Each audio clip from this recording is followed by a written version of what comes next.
of how we are spending our time.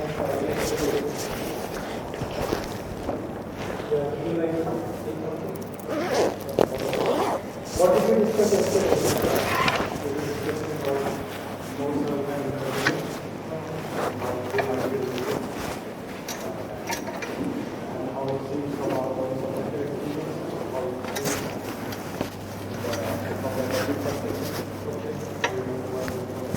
So what does Nagarjuna say about Shoryata? Don't give me the Sanskrit first, just give me the translation. Do you remember? Yeah, please. What is the famous what J.I. Garfield calls the central verse of the movement of Karika? Inform us about Shoryata. यह प्रतीत्य समुत्पादः शून्यतां तां प्रचक्षणे प्रत्यक्तिरुपादाय तत् संयोगः. It is dependent origination that we call it. This is conceptually constructed and this is the middle. Right? So dependent origination is associated with the middle way. It's also associated with sit in the front position. It's also associated with conceptual construction and what else?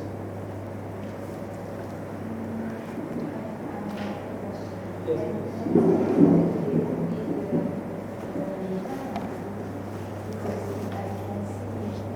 Is Shunyata related to Nirvana?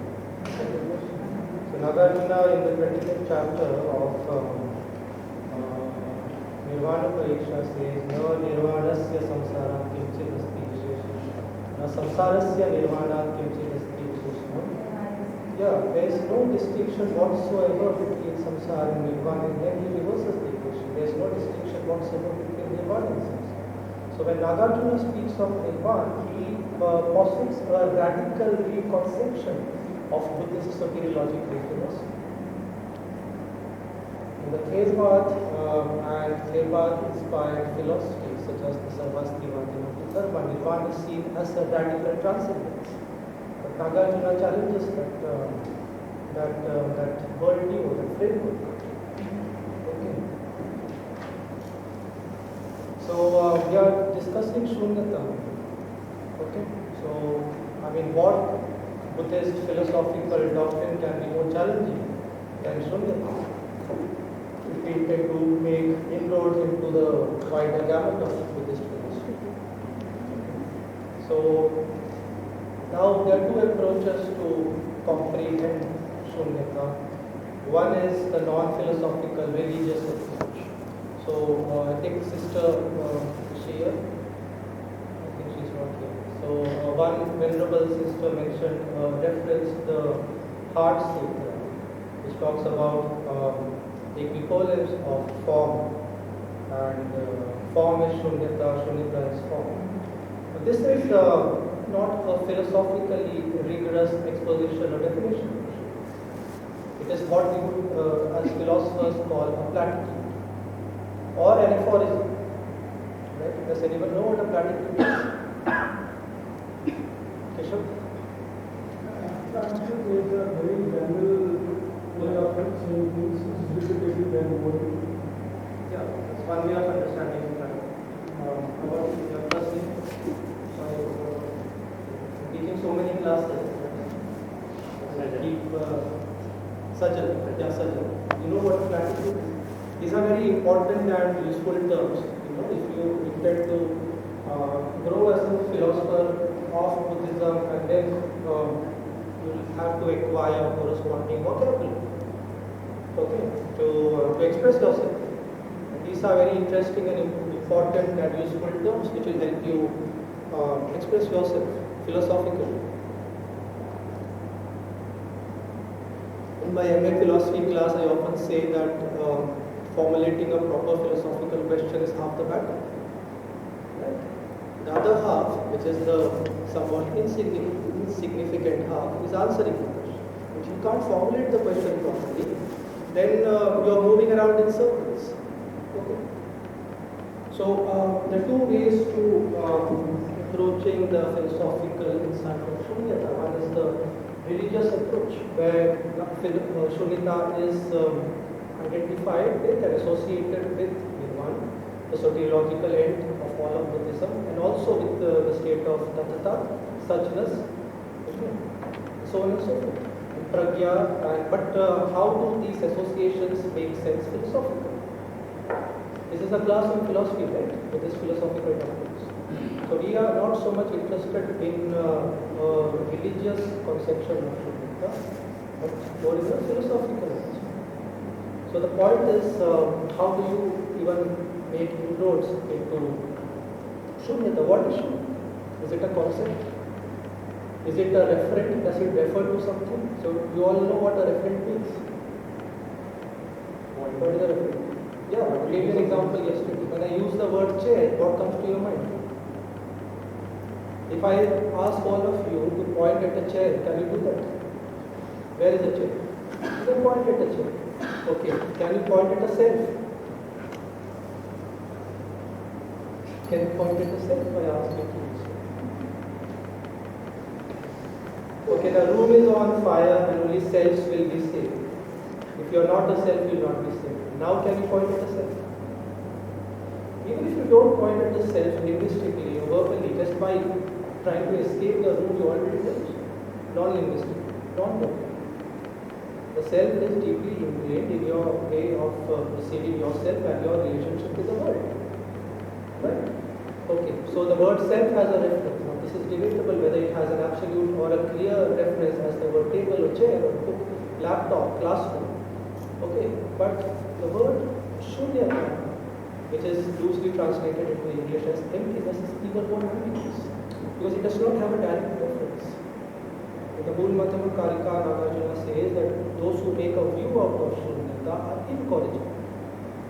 They are like those who have mounted a horse and forgotten about the horse. So they are wondering where their horse is.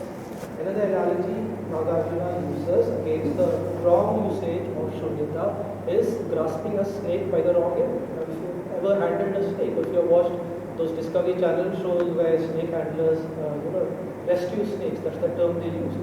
They will tell you never try to catch a snake by its head. Okay.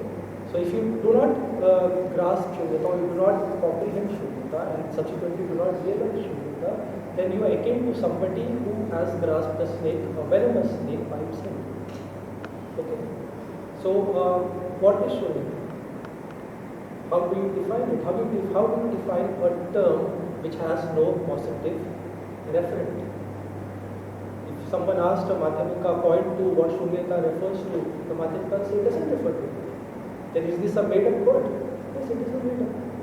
So to understand how and where and for what reasons Nagarjuna and subsequent Madhyamika, so you all know, those of you who are new to Buddhist philosophy, what a Madhyamika means. Madhyamaka and Madhyamika. So here in this class, we will be using the term Madhyamaka to refer to the school, middle way school of Buddhism, and Madhyamaka to refer to the philosopher of the mind. Okay. This is the trend in contemporary philosophical and philological scholarship on the middle ways. So clear distinction has to be made between the Madhyamaka and the Madhyamaka. So now the question, again, to revisit the question, shunyata does not have a positive reference. Then what does it mean? Is it just an empty word, to paraphrase the title of J.L. Garfield's very famous book? Empty words. What is shunyata? Can you speak of shunyata in a positive language?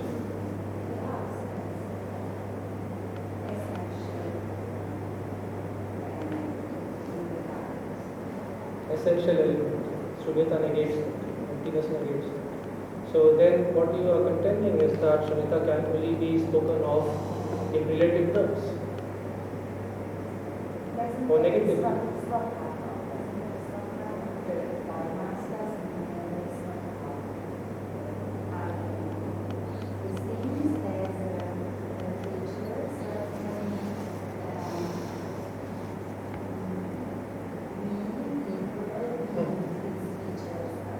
Okay.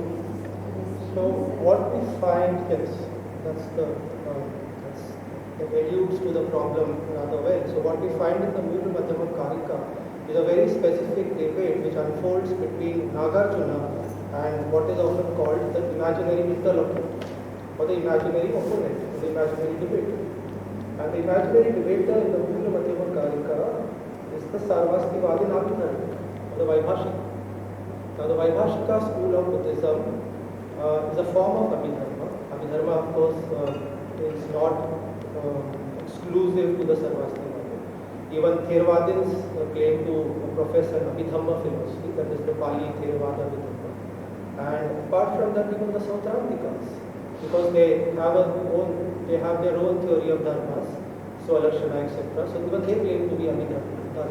So one difference between these three Abhidharmika schools is that they espouse different number of dharmas. So Sarvastivadins espouse 72 conditioned Sanskrit dharmas and 3 unconditioned for Sanskrit dharmas. But we don't have to get into the specifics of what these dharmas are, but we should rather be interested in what these dharmas do, what role do they perform. Now the role that they perform is very simple. Now some of you, if you have a background in philosophy, you would have come across this term called reductionism. Does anyone know what reductionism is? So reducing it to the smallest concept. Okay, that's one, yeah, but you'll have to use more clarity into this. Concept means, is it an idea that you're reducing? Because only ideas can be reduced into concepts. Keshav, do you remember reductionism?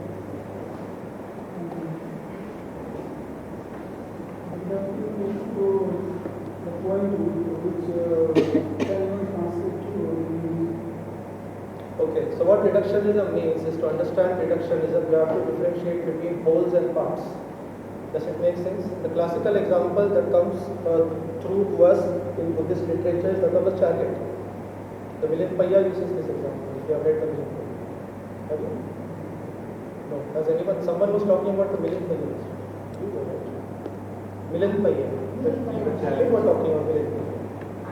Yeah, sorry. The discourses or debates between Milind, as he is known in Greek, Meander, and Nagasi. So the analogy of the chariot is the most convenient way for us to understand what reductionism in a Buddhist context is. So if you were to ask somebody what is the essence or the existence of a chariot, what would you say? Does the chariot have an existence? Does it have an essence? Now we are on Abhidharmika terrain. We are pondering philosophical doctrines on Abhidharma grounds. Does the chariot have its essence? Just think about it.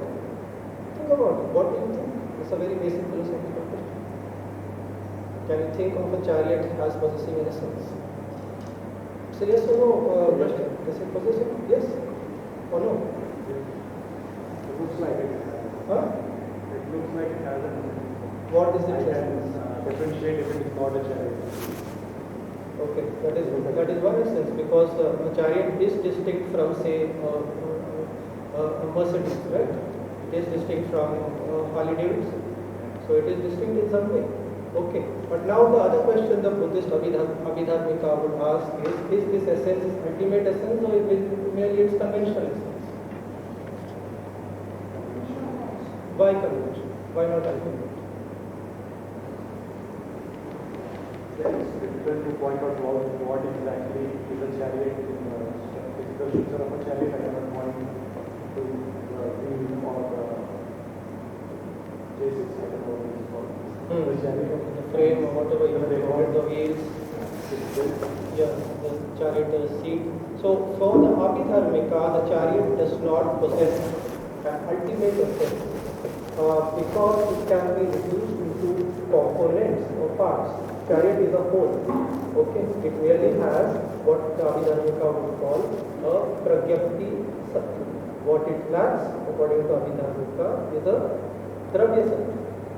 So ultimately, okay. Now then the corollary question is, what possesses ultimate reality in context of the chariot? Bhante, am I comprehensible to you? Is it okay? Can you understand? Slow? Yeah, so what is the ultimate essence how would you define ultimate essence in context of the chariot? The chariot as a whole itself does not possess. One very fruitful way of delineating the ultimate essence of the chariot is to reduce it into its constituent parts. The chariot is constituted of wheels. The chariot is seat. Okay, and sundry configurations in which the chariot, the structure, the carriage, etc. is arranged. Okay. Now, yes.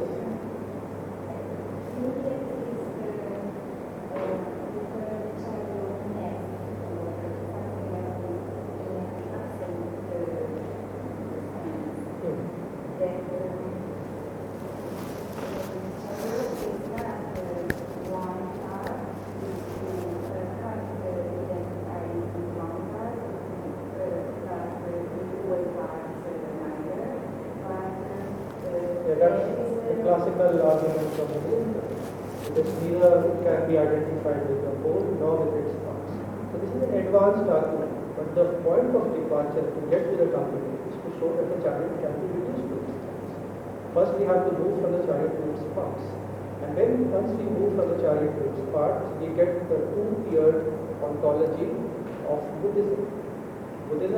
All Buddhist schools, including the idealist Yogacara Vijnana, is characterized by a two-tiered ontology, which means on a certain level of ontology, things are ultimately real, and on a lower level of reality, they are unconventionally. So a chariot comes into existence because it borrows the swabhava of its constituent parts. And what it then demonstrates, you might say that the chariot also has its own nature, as you pointed out. But the own nature of the chariot is not its own nature, it is actually its borrowed nature, what the Sarvastivadin calls its parabha. Okay. So chariot as a whole only possesses a parabha, not its own nature. The question is what possesses that own nature. Now the constituent parts of the chariot possess their own nature provided they cannot be reduced any further. Now we all know that wheel can be reduced to a metal, to the wood, to the metal in this way. Okay, but for the sake of argument, let us stop our analysis at this point. Let us say that the wheel cannot be reduced any further. So that the essence of the wheel, intrinsic nature of the wheel, becomes the swabhava not of the chariot, but with reference to the chariot. Similarly, the self can be reduced to its five psychophysical nama rupa attributes. Panchaskandha. Okay. Panchaskandha again can be divided into a whole lot of classifications: consciousness, chaitsika, rupa, varies from school to school. Okay. Classification is not important philosophically because it is obsolete. No science or no psychology is going to uphold or defend such a classification. Was brought into existence or being 1700 or 1500 years ago. It's no longer relevant to our modern times. But the idea, the philosophy beyond this is still relevant. Reductionism is still a major philosophical argument. You have heard of this philosopher called Eric Buffett. He is a Western philosopher. He uses distinctively Buddhist notions of reductionism to argue, to make a case for no self and all self. Anyway, so this is the underlying philosophy, overarching philosophy, grossly oversimplified, of the imaginary twinkle of Buddha in the Mulamadhyamakarika. The twinkle of Buddha, the opponent, is Sarvastivadin Abhidhamika, who believes that wholes can be reduced into parts. Wholes do not possess a swabhava, parts possess a swabhava, and parts cannot be reduced into anything further. So what is the Sarvastivadin saying in other words? Philosophically, what does this make Sarvastivadin? Some of you have a background in philosophy. See, background in philosophy is very important to understanding Buddhist philosophy. Otherwise, you won't be able to distinguish between religious utterances and philosophical arguments. Okay? What does this make the imaginary intelligence? Anybody with a background? Do you have a background? It makes the imaginary interlocutor what we call in philosophy a realist. You acquainted with this word, realist? No, reality exists independently of the perceived. Reality can also exist in my mind. Matter. We just call, say, realism. Yeah, just realism. No need to add another adjective to it. It is just realism. Realism is the philosophical theory that things, events, or even phenomena can exist independently of the perceiving mind. Simple. So when the realist, when Abhidharmika contends there is something in the universe which does not depend upon the perceiving mind or a conceptual framework. Now, the counter question is, does the chariot depend upon the perceiving mind? Yes, why? Just if it is like a wood chariot or like a... Yeah, so some human being must have conceived of it, right? Some human being must have thought of it. Conversely, people who have never seen a horse and have never known the wheel would not know what to make of the chariot. So there is a tribe, I give this example in all my classes. If you have heard of the North Sentinelese Island, in the Andaman and Nicobar group of islands, the North Sentinelese Islanders it's completely cut off from modernity. And the government has ensured that it stays so. Okay, this is being done on purpose. The government can force feed modernity to them, but it chooses not to. Now, would the North Sentinelese Islander know what a chariot is? They have never seen a horse, they don't know what the wheel is. And they travel by foot. So the chariot is the product of a conceptual construction of human design. Okay, anything that involves human design. And now here the Madhyamika and the Abhidharmika converge. They come together. They contend that anything that involves human conceptual frameworks, apparatuses cannot be ultimately real. Why can't they be ultimate? Think about it. Why cannot they be ultimate? So because it is dependent on someone. Yes, that is one answer, but what is a deeper answer? If it is dependent, then it is also what? Susceptible to change. It will change. Tomorrow, if you have no need for a chariot, then the chariot will go out of fashion. It will be thrown out of existence. So many things have become obsolete in the history of human civilization. Okay. But if you are looking for something that is ultimately real, then it cannot be a function of human conceptual frameworks. Something has to be independent of how we conceive the world, because the way we conceive the world is contingent. The word contingent, something that can change. So now please see that even though they are Buddhists, they have a Upanishadic obsession with immanence, with things that will not change. But they take this obsession in a different direction. Now, some of you, I think you are Hindu studies students, so you will know that Upanishadic notion of Atma. So where do you search for the Atma? You don't search for it within material reality. You have studied that, right?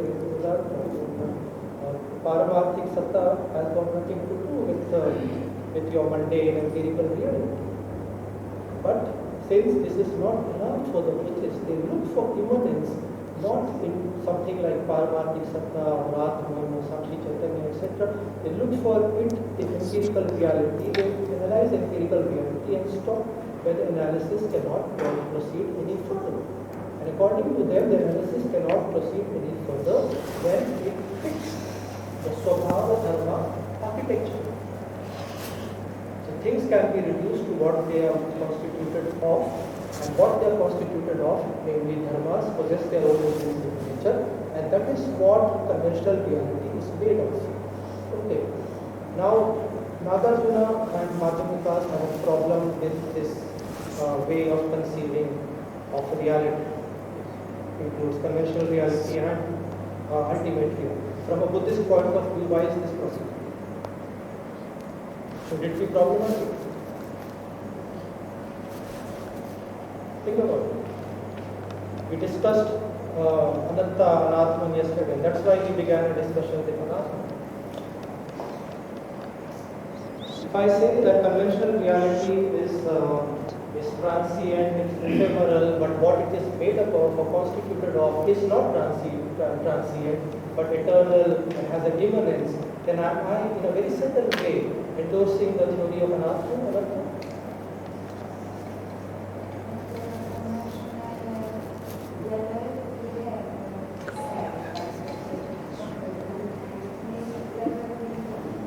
Yeah, but something exists on that level. Something exists out of which the conventional self is constructed. So there is some subtle form of self-grasping still there.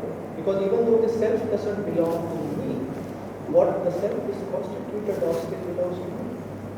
My rupa, my body is still mine, it is not yours, and vice versa. I cannot exchange it. Rupa is one of the Panchasambhas.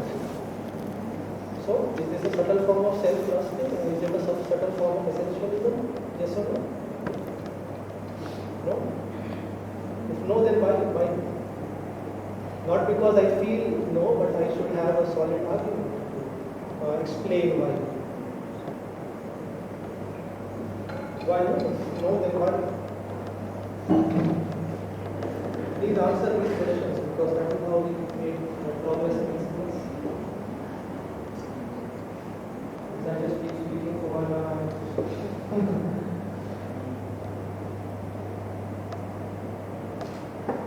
The question is, if the Swabhava Dharma framework is retained in ontology, I hope everyone knows what ontology means. In Sanskrit, it is called Tattva Shastra, the study of what exists, of essences. Okay. It's ontology. So, if something ultimately exists, then does it contravene or contradict non-self? That is the question. It requires some thought. It's not such an easy identity. No. It doesn't contradict. You can have something existing ultimately, and as long as conventional self, conventional reality is not ultimately true, it is not permanent, then there is no problem. What do you say? I think the connection, the existence is changeable, things can hold parts and components, and they exist and they will die. But the technical level, the other level of the existence, there are no changes and the things are without the subjective contribution of the force. It is objective. Okay. So, all the arguments that the Buddhists had against orthodox philosophies, the Buddhists would lose those arguments. If the Buddhists were to accept the Swabhava Dharma like an ultimate thing, because what difference does it make when the ultimate reality takes the shape of an Atma, or it takes the shape of irreducible impartite? Impartite means which does not have a part. Entities. Swabhava Dharma. What difference does it make? It is the same thing. One is found in transcendence, other is found in the infinity. What difference does it The make? difference is with which mind do you are watching this thing. Yeah, why can we make the same argument? There's a reason why Shankaracharya was known as a Prachanda Bodh, but he is a bigger Buddhist, because he will make the same argument that at empirical level the self is in any case not real, but it has to be dissolved and resolution has to be sought in a higher reality. Abhidharmika is also making the same argument. Only difference is that the direction in which the ontological sign points is different. That is the only difference. Otherwise, there is no difference. Advaita Vedanta will reject the conventional self as merely empirical and not worthy of all our ethical pursuits. See, if something just exists merely conventionally, then why should I take Think of it this way. If the self exists but only conventionally, then why should I be so worried about? Why should I be so worried about my ethical attitudes? You are just a conventional entity. I am just a conventional entity. Why should I kill myself trying to teach well in this space? I will not do that. I just read and write something like this. Because you are just conventional. Ultimately, what exists is something that it's not available to ordinary experience. Consciousness in its individuated form, psychic states, chaitanya in the individuated form, rupa body in its patterns in individuated form. Why should I be bothered with words? Why should I be bothered with anyone? In fact, when none of you are looking, I should be the wrong. Nothing stops me in this philosophy from behaving completely immoral. Think of it. This is the argument Nagarjuna. Please remember. If you have recourse to some ultimate reality, it's like I don't know. This world is not real enough, but there is something more real, so we should focus on that. This is the slogan of certain sects within a particular religion. I will not name the religion. I am not in the business of disparaging faiths, but a certain sect within a certain religion believes in this pseudo philosophy. The same thing can also happen without that decomposition. Conventional cells are not real. Why should I be concerned with it? Why should I be concerned with my own life? Think about it. How are you concerned?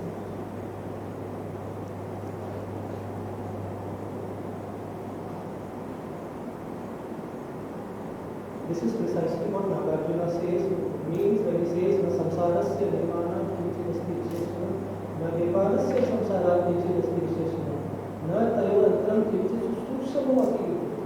There is not even the subtlest of differences between samsara and nirvana. There were a difference. Why should I be bothered about samsara? All Nagarjuna says is conventional reality is everything we have. Don't go looking for nirvana in some transcendental realm. Be it above you or below you. It is all in the samsara.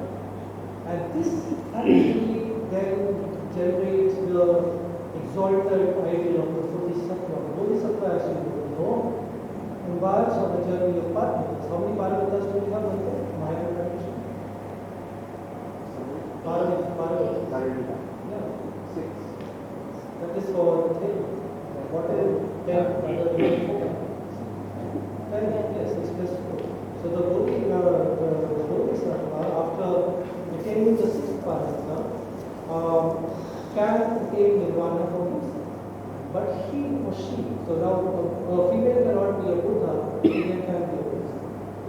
After attaining the 6th Paramita, the Bodhisattva eschews the 4 gurus, the option of attaining perfect Buddhahood for himself or herself, and decides to stay back in samsara until every sentient being is liberated. This idea can only come out of the Madhyamika, where there is no human. If there is a framework of ultimate reality, why should I be so worried about this connection? My objective should be to get out of this world as soon as possible. Get out of samsara as soon as possible. I should privilege my own nirvana. Why should I be bothered about nirvana? So this is this ethical conundrum, or this ethical shall we say, paradox that ensues out of the Swabhava Dharma architecture of the Sarvastivati Dharma which Nagarjuna travels. Okay, in the middle of that. So this is how the project begins. Nagarjuna tries to show that Swabhava and Dharmas are inconsistent. They cannot exist. Why are they inconsistent? Now there is another argument for that. It involves redefining, reconceptualizing Pratitya Samutpad in the Maya, especially in the Madhyamika, is conceived of very differently than in the Theva. The Theva is a chain of 12 factors which explains how we are trapped in this world of suffering, and if you reverse that chain, it then goes on to explain how we are liberation from samsara. It is very formulaic, it follows a formula, it is very mechanical. Even though Nagarjuna will retain this scheme of Pratitya Samutpad on a conventional level, ultimately he will reject, and the argument for rejecting even this Pratitya Samutpad or Pratitya Samutpad as the ultimate Ashuddha. Emptiness is also a conceptual construct. Now, why conceptual construct? You will have to go into it. Right now, we do not have the tools to show why it is a conceptual construct. Okay, but right now, all you have to understand is what is going on in the Bhagavad Gita. You can download the Bhagavad Gita online, P.L. Vaidya's what do you call it, edited text. I will share it on the group. It is easily available. Just search P.L. Vaidya and if you can read Nagari, Devanagari, then it is very good. If you cannot read Devanagari, then please look for maybe Garfield's translation, or Sidderit's translation, or Sidderit's and Kansura. These are good translations. And Kalupana's translation is also good. It also has the original Sanskrit in the Roman city. All these translations and expositions are good. Okay, but just diving into the new Madhyamaka will get to know. We have to have an understanding of what is happening. What is happening there is Nagarjuna is trying to dismantle the Swabhava Dharma architecture. Why is he trying to dismantle the Swabhava Dharma architecture? There are two reasons. One is the ethical reason which I just gave you. That is the Swabhava Dharma architecture is retained. It will not be concerned with the conventional life. Why should I be concerned? That is the ethical argument. The other is a solid ontological argument about how things are, the nature of things. Okay, Swabhava Dharma architecture is unjustified. There is no reason to justify, uphold and profess it. Okay, now interestingly, these two arguments go hand in hand for Nagarjuna and all mathematics. There is no ethical argument, no ontological argument which does not have an ethical core. Conversely, there is no ethical argument which does not have an ontological core. So you know why Nagarjuna rejects the Swabhava Dharma argument from an ethical point of view. In the 24th chapter of the Bhagavad-gita, Arya Satya Pariksha, verses I think 24 to 37 onwards, they are all ethical in nature. They have nothing to do with ontology. The first few chapters deal with ontology, and the main argument in the first few chapters is that Swabhava is incompatible with Pratikya Sankara. Swabhava cannot be shown to be produced. Anything that cannot be shown to be produced can have no place within a Buddhist philosophy. Nothing comes into existence without cause and conditions. David I'll briefly give you that argument. So you have to do a lot of reading on your own. Buy these books, download them, everything is available free. Do a lot of reading on your own. If you have any problem, you can ask me, you can ask other teachers. But this is the gist of the argument. Nagarjuna says that how do you show Swabhava to be produced? Okay. So if you read the first chapter of the Bhagavad-gita, Pratyaya Pariksha, Nagarjuna will there use a four-fold dialectical method. Some of you might be aware of what this dialectical method is. The Chatushkoti. You heard of this? Chatushkoti? No? Yeah, four-fold negation. Yeah, these are negations. Both and yeah, so this is the Chatushkoti, and it uses the Chatushkoti not only to refute causation but also other essentialist conceptions of reality. So what does it do with causation? Very briefly. This is the first chapter of the I don't have the text with me. So I will just try to remember the verses. So what he does in the first chapter of the Bhagavad-gita, we see that he delineates the theories of causation that could possibly explain how Swabhava varying dharmas come into existence. Very briefly, the first theory that he covers is a theory which was very popular within Indian philosophy then, known as Satkaryavada. Does anyone know Satkaryavada? Hindu studies students? Satkaryavada.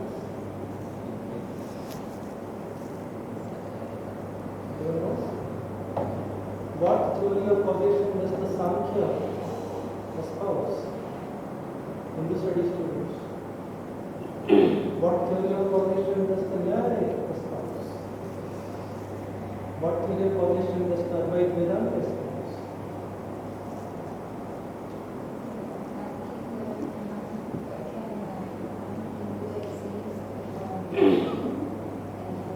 we are talking about the first part of the Chatushkoti applied to causation. The first theory of causation that Nagarjuna rejects is Satkariya. He does not mention it there, but it is implicit within the first verse and also subsequent verses. So what Satkariya says is that the cause and effect are not essentially separate or distinct from each other. The effect is just a manifestation of the cause. In other words, the effect exists within the cause in an unmanifest form. Okay. So in the Samkhya, if you're interested in Hindu or Orthodox schools of Indian philosophy, the theory of causation that the Samkhya espouses is Satkariya. Purush and Prakriti were separate from each other. When they join each other. So the question is, how is Purush related to Prakriti? Are they completely distinct from each other? If they are completely distinct, then how do they relate? So the Samkhya would say that they are not completely distinct, but it is just a manifestation. And this becomes even more prominent with the Advaita Vedanta, because for the Advaita Vedanta, empirical reality, Jagat, is merely a manifestation of ultimate reality, or reality. So the theory that they outline there is a Brahma Vigatva, not Brahma Parinama. Advaita Vedanta will not speak of Brahma Parinama. Why? Because if the effect is a real effect of a cause, then cause and effect must be separate from each other. Anyway, this is an aside. This is we have gone off topic here. But Nagarjuna takes some Satkariya and refutes. He says that cause and effect, if it is already, the effect is already within the cause, then what point will its reproduction serve? Okay. Remember why he is refuting these theories of causation. He is trying to show that a Swabhava bearing dharma cannot be produced. Simple. If a Swabhava bearing dharma can be shown to be produced, then Nagarjuna's argument will collapse. The Mool Madhyamakari argument. Nagarjuna then has no justification. See, he may still have an ethical argument, but ethics is always subservient to ontology. If the ontology is sound and robust, then whatever the ethics says is fine, it can be accepted. Then the ethics of the Arhat will have to be accepted, that you seek your own economy and leave this thing. But if ontology does support this ethics, then that is a double-edged sword. So Nagarjuna in 24th chapter verses 25 onwards, etc., offers an ethical argument. But in the first few chapters, he offers an ontological argument. And even in the 24th chapter, the first few verses, uses an ethical argument. We refute Satkariya. Satkariya cannot be a proper explanation of how Swabhava bearing dharmas are produced. Okay, now this argument is very long. We cannot, if we start speaking of it in this class, then we will make up another 4 or 5 classes to speak. Okay, but the simple argument, if you can read the books, you have to do the simple argument is that if the cause already contains the effect, then what purpose is its reproduction serve? But there is also another argument to refute Satkariya, which is very specific to the Swabhava dharma. What could that be? We have spoken at some length about Swabhava and dharma. How could Swabhava dharma be incompatible with Satkariya? Anything? Just have to think about it. It's a very simple argument. How is it incompatible with Satkariya? Think about it. Okay, let me give you an example of Swabhava, for instance. Fire is said to have the Swabhava of heat. Water is said to have the Swabhava of liquid. Now what about hot water? What Swabhava of that? So hot water, according to Abhidharmika, will not have a Swabhava. It will have another nature of karma, which is borrowed from both water and heat, liquidity and the quality of being hot. Okay, so according to the Abhidharmika, fire cannot lose its property of being hot. It will never lose its property. Even if you find fire on Mars, so no human being has ever stepped foot on Mars yet. But even if they did so, when they found fire on Mars, they will still find fire to be hot. Similarly, water will always be fluid. So on and so forth. Other dharmas. So dharmas retain their swabhava all possible according to the Nagarjuna would say that all that is fine, but just show me how swabhava is produced. If we get into this argument of whether or not swabhava is retained in all this, but show me how it is produced. If you can show me how it is produced, then you are a Buddhist. You cannot show me how it is produced, then it cannot be. So now you tell me how is swabhava dharma incompatible with sarvastika? With the Sakarya, the thesis that the effect exists within the cause in an unmanifest form. Think about it, it's very simple. So what is the Sakarya? Sakarya, the simple example is milk and curd. So curd is, according to Sakarya, curd is not a new phenomenon, but it is something that exists within milk in an unmanifest form. That is Sakarya.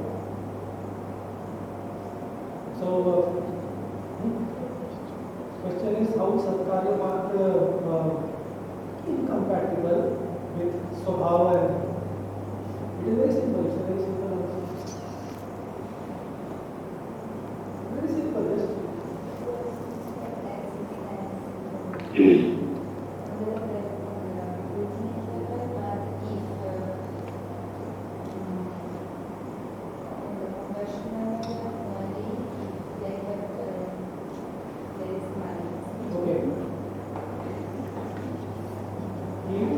heat is the swabhava. Heat is the swabhava of fire. Okay. Can heat also be the swabhava of some other dharma? Swabhava is swabhava by definition. Swabhava is own intrinsic nature. It is unique to everyone. Now, Satkaryavadis say that the effect is present in an unmanifest form. Now, if heat is heat, the swabhava of fire is present both in fire and in the cause of fire, then it cannot be the swabhava of fire. It can also be the swabhava of something else, it is an oxymoron, it is a contradiction in terms. That's simple reason, that is not Satkaryavadis. I think we are out of time. So, next class we will discuss the Satkaryavad and the remaining two components of the Chatushkoti, and then we will move on to how Nagarjuna expounds causation or pratikism. It's a very unique exposition of causation. It is very different from all other schools. It is extremely different. It is relevant even in the 21st century. One accusation in Indian philosophy and the Mathematical Indian philosophy. The Mathematical might be practiced in a whole lot of countries other than Indian philosophy. It arose in India. Is whether it is still relevant to your So, yes, sir, we have class of around. Yeah, you and I know. Okay, class is discussed. So